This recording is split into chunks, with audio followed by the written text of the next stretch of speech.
Last week, I called the amazing Lucas to talk about police reform. And you probably already saw clips that I put on my channel last week about this, but this is going to be the entire conversation where I fact check here and there some of the things that he says. Now it starts off a little bit slow, but it's not long before it goes off the rails, and he says that he wants to abolish the police and hire monkeys instead. So here it goes. Don't be angry. 515, you're on the line.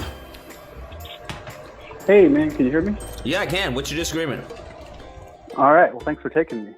No problem. So I would like to kind of keep going on the line of cops and police brutality and all that fun stuff. First,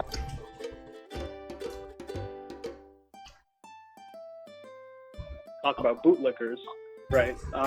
So I want to see what exactly you meant by that. If someone says they support police, would that in your mind make them a bootlicker, or is it more than that?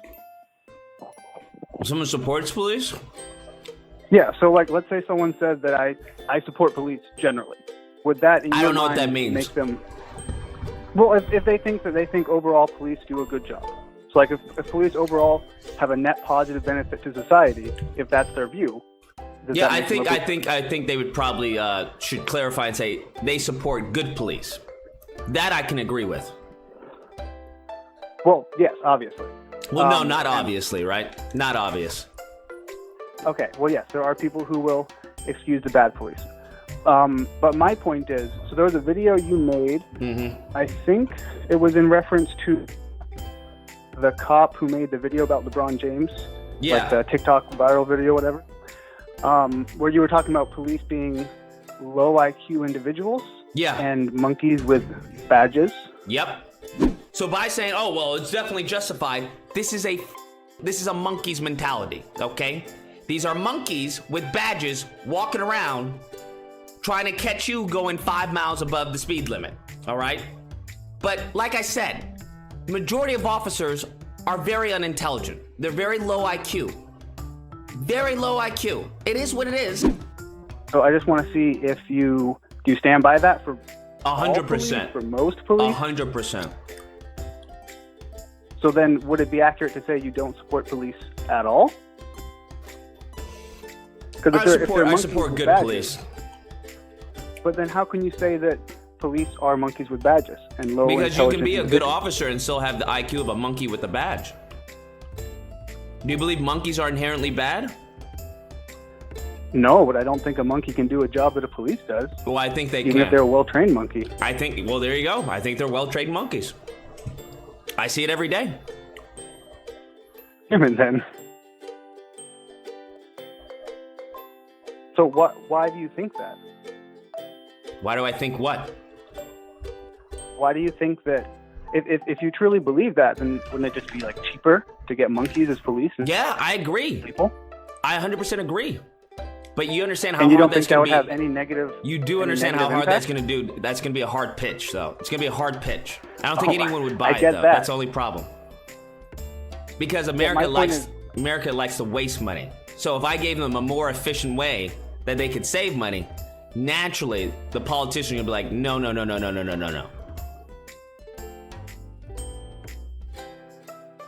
But my point is, I think that would have a more negative effect than it would have a positive effect. No, it wouldn't, because you just have to feed them. You feed them bananas. You don't have to worry. I mean, what's the medical care? You don't have to worry really about dental insurance. You wouldn't need qualified immunity. Yeah, there's actually a bigger positive actually having trained monkeys instead of what we have right now. You know, it's hard to tell if you're being facetious or actually true. No, I'm being dead ass serious. Dead ass. Well, at least you are sticking with your convictions, I guess. Yeah, that's correct. For the most part, police are completely useless.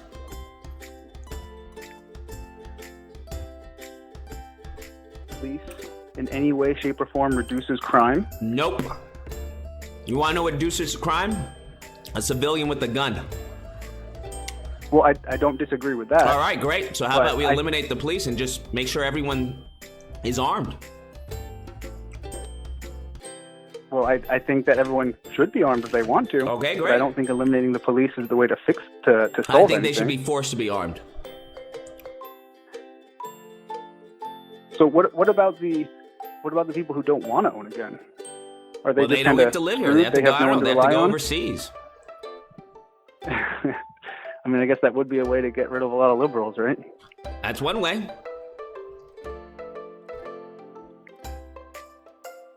I don't think really liberals have a problem with guns. They just have a problem with guns falling into irresponsible hands. I think it depends on who you talk to. No, I think 99.9% of liberals would agree with that statement. Okay, well, I will disagree with you on that too. But I would ask you, have you actually researched the data between how policing does decrease crime? Have you looked at any of that? It doesn't decrease crime. Do you have something you can provide to me to show that it does? Well, you have something to provide? It does? I do, yeah. Great. I'll look into it. All right, it's a 2005 paper. It's by Jonathan. It's a 2005 paper? Yes. Do we have anything more recent? Oh, I'm sure there's plenty more recent.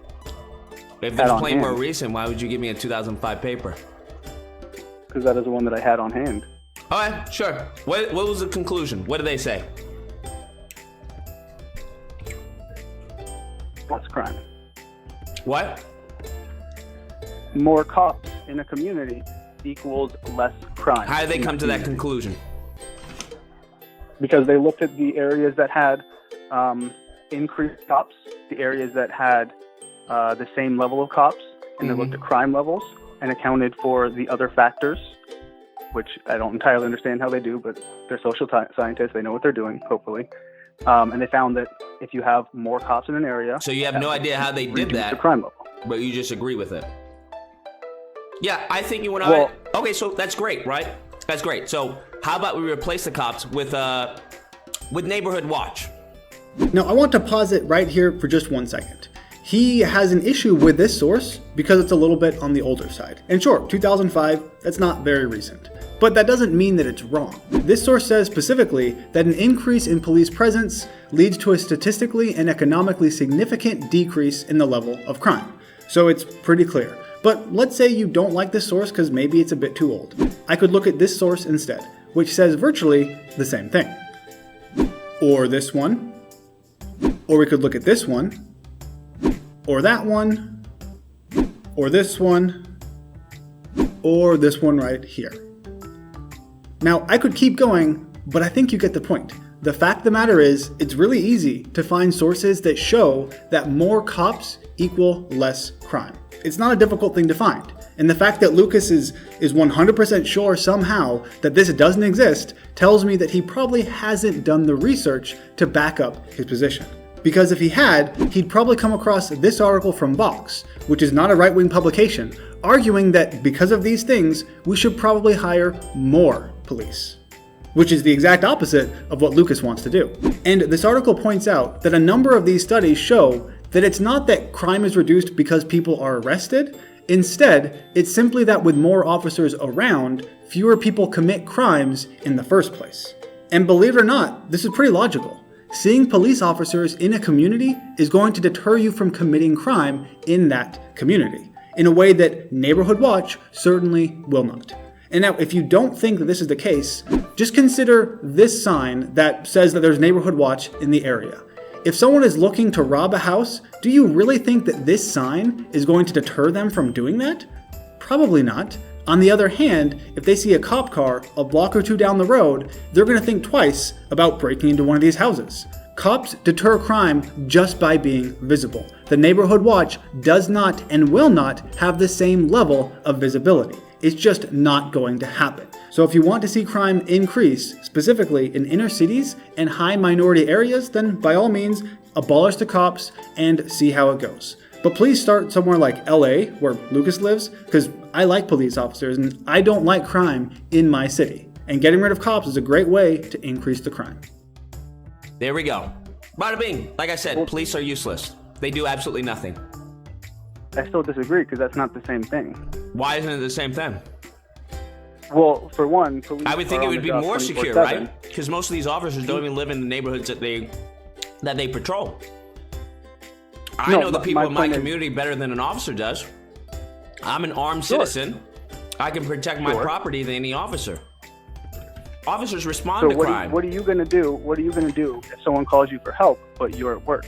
What do you mean if someone calls me for help? That person should have a gun on them. Like I said, in my world, they would be forced to have a gun on them. But then that defeats the purpose of having community enforcement. If everyone has a gun, then you don't need a neighborhood watch because every single individual doesn't, right? is responsible for themselves. No, it doesn't. You can also be responsible for yourself, and in addition to having a neighborhood watch. Nothing wrong with added protection. Like I said, police are useless. Change my mind. They serve no purpose.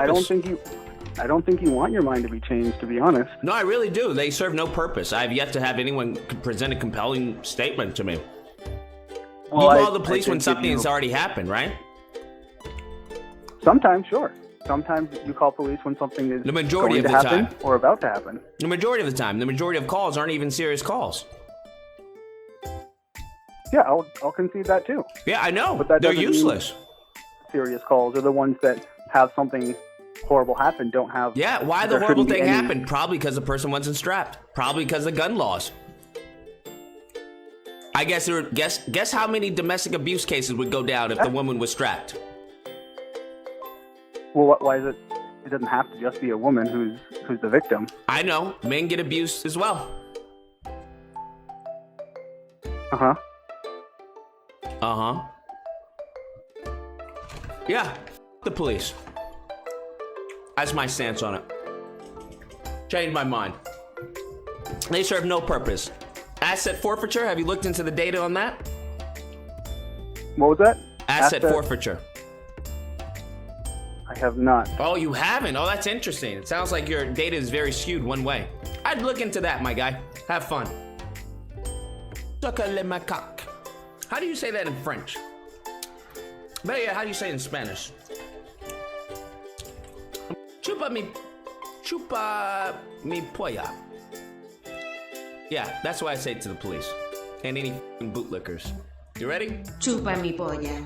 He hung up on me, so I couldn't respond, which isn't great, but whatever. So asset forfeiture is something that, he's right, I didn't know a ton about. It's effectively the idea that cops are allowed to seize property and then sometimes sell it, even if the property is not involved in a crime, and even if you yourself haven't been arrested or convicted, which is obviously not a good thing. I'll agree with Lucas on this. But you know what the solution is? The simple solution? Get rid of asset forfeiture. Rather than abolishing the cops entirely, let's just get rid of the stuff that is stupid, like asset forfeiture. It's a much simpler way to do this. I also found it amusing that Lucas was trying to disregard my entire argument, saying that I was effectively uninformed and that my research was skewed one direction because I didn't know about asset forfeiture. But Lucas, on the other hand, is adamant that police don't decrease crime, even though objectively they do. So his data is also skewed in one direction. And I would argue that me not knowing this one random thing is not as relevant as him not knowing that police deter crime. Another thing that Lucas mentioned twice throughout this conversation was that he would force people to own guns. In his ideal world, we don't have cops, we have a neighborhood watch, and everyone in the United States apparently must own a gun. Now, obviously, there are plenty of issues with this. First and foremost, it is a huge violation of our freedoms and civil liberties. You cannot force someone to own a gun. It is a huge violation of our freedoms. I do not know where he's coming up with this nonsense or why he thinks this is logical in the slightest. You can't do it. It's also amusing that in a previous video, he talked about how he's leaning libertarian and that he might vote for the libertarian candidate in 2024. Well, guess what? Forcing people to do things is kind of the antithesis of libertarianism. But Lucas apparently doesn't know that. That leads me to believe that just like with how police officers deter crime, he hasn't really researched libertarianism all that much if he thinks that forcing people to own guns is a policy that anyone will get behind, because they won't. That's a stupid policy. And another issue with that, obviously, how are you going to enforce it? Once again, there are no cops here. So I suppose that means that you have armed citizens going door to door to ensure that everyone owns a gun. And what, if you don't own a gun, do they fine you? Do they arrest you? What's the punishment here? You can't enforce anything, you can't have a law if there's no punishment. If there is no punishment, people aren't going to do it. So how do you punish people for not owning a gun? What exactly are you talking about, Lucas? This is such a weird ideal world that he has here. No cops, community policing, and we punish people for not owning guns. It's so ridiculous here, I don't really know what to say. And to be honest, this happened a couple times in our conversation, when he was 100% sure about what he wanted to do, but it was so stupid that I didn't really have a comeback, because I didn't think anyone in their right mind would think that. Like abolishing the police, or forcing people to own guns. Like, who thinks about those things? Obviously not Lucas, because if he had thought through his policies, he'd recognize it wouldn't work. And that's why, if he thinks that police are all low IQ individuals, and he made a point of that multiple times, then I would argue that Lucas is a no IQ individual. Because he obviously hasn't thought through his policies or his positions, because they make no sense. To give you another example, a little while after our conversation was done, I tuned back in, and there was someone else arguing about the logistics of not having cops. And they bring up speed limits. This is how that went. Well, what if somebody's going like 120 down the freeway? Okay, if they don't hit anyone, who cares? There's no laws. What does it matter? Well, they're going to hit people. No, we don't know if that. If you're recklessly driving and there's no rules against that, people are going to die. Recklessly driving? You want the neighborhood watch to chase them down and shoot out their tires or something? There's no such thing. If I do 100 and I don't hit anyone, there's no crime committed. I obviously recognize that no one likes getting pulled over by the cops. Especially if you're going like 4 miles an hour over the speed limit, you don't deserve a ticket, and I get that. But speed limits are inherently a good thing for society. It's fairly trivial to find studies and articles showing that speeding increases crashes and fatalities. It's just logical. If you're speeding, you have a lower reaction time and you have a higher braking distance. All of that means you're more likely to get into a crash, and it's more likely to be deadly if you're going faster. So speed limits, for that reason, I would argue, are a public good. That we need to have speed limits, or else people are going to drive recklessly. I mean, honestly, they already do, but if there weren't the threat of being detained or being fined, well, a lot less people would drive in a normal way. They would drive more recklessly. Now, Lucas apparently sees no problem with that, because in his mind, as long as no one is physically harmed, no crime has been committed. And I don't agree with that. When it comes to something like speeding, where we all share the same road, I disagree with him here. But let me give you an example that hopefully we can all agree with in case you don't agree with the speeding aspect. Let's look at drunk driving. In 2019, there were a total of 36,000 people killed because of crashes in the United States. Drunk driving accounted for 28% of those, for a grand total of 10,000 people. Just like with speeding, if you don't think you're going to get caught, more people are going to drink and drive. And this isn't me just making it up. Once again, we have data to support this. The two biggest factors in deterring drunk driving is first, the certainty that the person will be caught and punished, and two, the speed between the time they commit the crime and the time of the punishment. What's interesting to me is that the severity of the punishment isn't actually as relevant as a deterrent. So if they know they're going to get caught, they are less likely to do it. And once again, if you don't have police officers, who is going to catch them? According to Lucas's logic, no one needs to catch them because they haven't committed a crime. Until they hit someone or they hurt someone, no crime has been committed. And I disagree with that vehemently.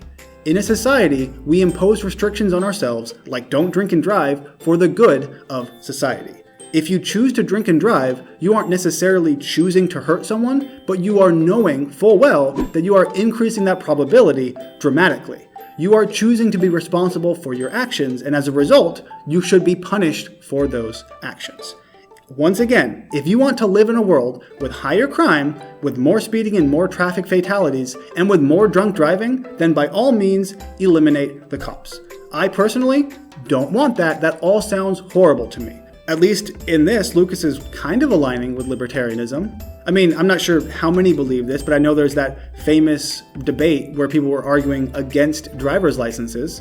So Lucas apparently has a very similar opinion about driving and drunk driving and speeding. So in this, at least, he kind of aligns with libertarianism, just not so much with forcing people to own guns, which I would argue is a big deal, but whatever. So this was the extent of our conversation, but before we go, there is one more clip of Lucas that I want to show you. And I think it's a really important clip.